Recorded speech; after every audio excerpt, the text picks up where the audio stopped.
What's up, everybody? Rob Ferretti here, and you know what I read this morning? Hertz is getting sued. As if they don't have enough problems, Hertz is getting sued because their customers suck, right? Simple as that. Now, I'm in the rental space, and I'll explain the situation a little bit more, but let me fast forward. For those of you who don't want to listen to all of this, the customers are wrong. They're terrible customers, they're scumbags, and the fact that there's scumbags out there and our legal system allows for lawyers to get scumbags money, we end up in this situation where a bankrupt company is having to defend lawsuits against people who suck. Well, now you're interested, I guess, and here's what's happening. So these guys got arrested because Hertz had them arrested because they never returned their cars and they reported them as stolen. So then the guys get picked up while driving the cars. And it sounds terrible, right? Imagine you were like, oh, my poor customer. Imagine you were driving a car and Hertz called it and stolen, or just your rental company called it and stolen, and you get arrested on the side of the road as driving a stolen car. Yeah, that sucks, right? If that happens. But let's step back a little bit and add a little bit more context.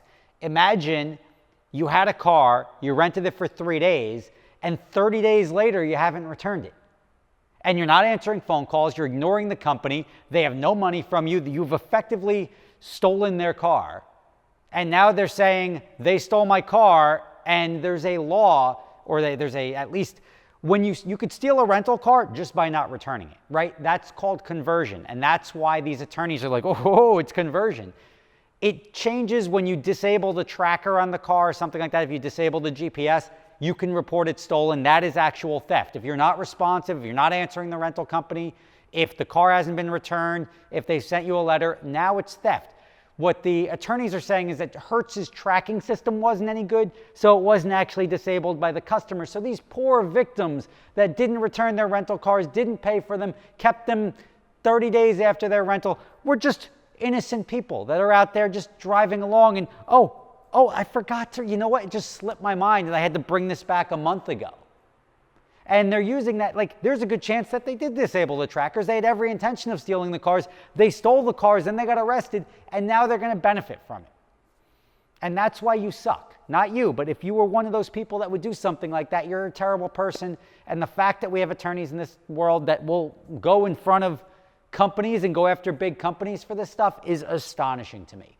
So the conversion thing, like legit, it's stupid. If you have your car, if you have for anything, for a car, for a lease, if you have a term, you keep it after the term.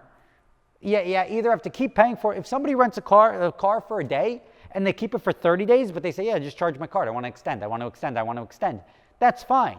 If you take that car for a day and 3 weeks later that car doesn't come back, I lose out on every rental that was booked behind that. I've run out of your security deposit, so I can't legally charge you more money. I have to sue you for that. But you're not responsive. You take my asset. Any logical business owner, any logical human being would be like, that guy stole the car. Was he when was he going to return the car? Did he have a grand scheme of keeping it for 5 years and when he got bored of it, just bring it back to a Hertz location and say, here's your car back with 80,000 miles on it that they've been daily driving, not paying for insurance, not paying for this. It's all nonsense. And can the customer be wrong? Absolutely. With a lawyer, can lawyers be wrong? Absolutely. Are lawyers pretty much the worst people on the planet? Yes. They take the fun out of everything having to do with life. It shows you just how broken our legal system is that these people will get money. I'm going to give some context. I was hired as an expert witness for a court case once where a guy, and this is not, I'm not here to weigh judgment either way, but I feel like the guy who ended up winning money probably shouldn't have gotten it. The guy got arrested for drinking and driving. It was like his third offense. His car was impounded, right? Car was impounded. His license was suspended immediately because it was his third DUI or whatever, driving while intoxicated. Fast forward, he ultimately loses he gets convicted of that. He loses his car under New York forfeiture law. That car now belongs to the state and it can be sold off for whatever government toilet bowl the money is going to go into. So this guy sued for not having access to the car between when it was impounded and then when it was ultimately required to be forfeited. And he sued for loss of use and got more money than the car was worth for doing so. And I'm like, wait a second. You had your third DUI, your car got impounded. Should they have released it? Yes, you should have been able to have your friend go get it out of the impound. I get that. But ultimately, that guy could have then sold the car, done whatever. Until I see why it was held until the resolution of that case. And ultimately, the guy he had no intention of, he had a suspended license because of that. There's no way he could have driven. But that was not my argument. I was just there stating what a rental would cost of that vehicle for a certain period of time. And the lawyer argued that this guy is entitled to the use of his car. Now, loss of use is a very specific phrase, and that loss of use is like, it doesn't matter if you lost revenue on the car, it doesn't matter if the value of the car changed, it matters that you are entitled to that asset, right? You are entitled, if somebody damages that, I'm entitled to loss of use, whether I'm using that car for marketing purposes, whether it's in the background of my video, whether I just want to go into my garage and look at it. And that's what whether he wanted to have a friend drive him around while his license was suspended in the Ferrari until then. It's such a hodgepodge of crap that it's embarrassing to even go into this. But that guy won, it was six figures. He won like $100,000+ or whatever. I don't even know what it is. But he won more than the car was ultimately worth because of this. And because he was doing something wrong, he was clearly doing something wrong to the extent that he was a repeat offender several times, that he had to forfeit his vehicle to the state, but then he got paid more than the car was worth because he didn't get to stare at it in his garage while he was awaiting the ultimate forfeiture of his vehicle. So, I mean, it's stuff like that that makes me not like lawyers. I mean, there's lawyers out there lawyers are almost a necessity, but our laws are such crap that you get stuff like this. And this lawsuit, I mean, it just makes me shake my head. I mean, Hertz has got enough with the bankruptcies. And it's not even like I'm opposed to the little guy going after the big guy. If you're entitled to something, great. But if somebody trips you at Disney World, you can't sue Disney World because somebody tripped you and now you got to get $1 million from Disney World because you feel like your magical trip was ruined because somebody accidentally tripped you in a rental wheelchair or something like that. I mean, it's just, you can't control everything. It sucks. It really does.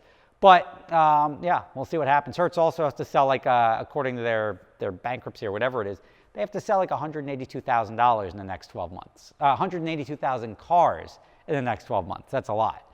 I've heard some great deals happening through Hertz. I've heard a lot of people saying these cars are super cheap, and people are very happy with the purchases they're making. So if you're in the line for a new car, that may be your bet. Whether or not Hertz emerges from bankruptcy, whether somebody buys it, who knows? We'll still see what that happens. But this was just sort of highlighting something that makes no sense, and just if I could at least, I can't correct the wrongs in the world, but I can at least highlight them to other people.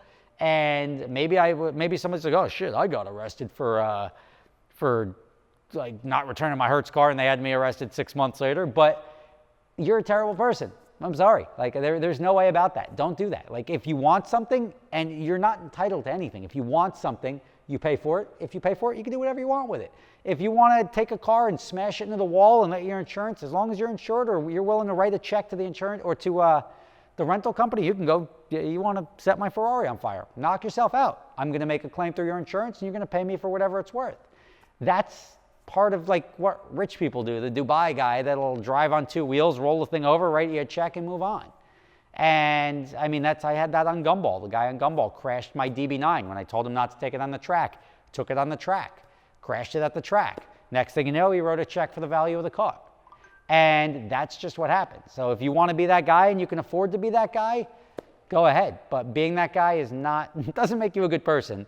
But in this situation, I hate to say feel bad for Hertz, but because they've got probably in-house lawyers dealing with stuff. But it's such a stupid scenario, and I felt the need to share it with you. So still think the stock is not a buy. If you got a couple $100 and you want to throw into the $1 a share, what the hell, so you can let it ride. But all indications point to that thing going straight down into the toilet and new shares being issued for whatever new company. So I'm glad everybody made money on the Hertz stock. Hertz, the Mr. Hertz, whatever it is, sucks that you're dealing with it, but it's a real reality to everyone in the rental car space, and it's something you guys should be aware of. Rob Ferretti, thank you for watching. See you tomorrow. So you guys are familiar with my other company, Adventure Drives, right? Well, this year we've got 2 trips coming up. One which is starting in Seattle and ending in Jackson Hole in July. That's going up through the Canadian Rockies, coming down through Banff, Yellowstone, Glacier National Park, and Grand Teton National Park. It's going to be phenomenal. Also, we're going to be going to Scotland in October. We're going to be doing Scotch distilleries, playing golf at St. Andrews if you want to do that, walking around, seeing lakes, waterfalls, driving the North Coast. It's going to be an amazing trip. Prices start as low as $2,500 per person for the shorter trip in Scotland, about double that for the longer trip in July. If you're interested in going, check out the link in the description.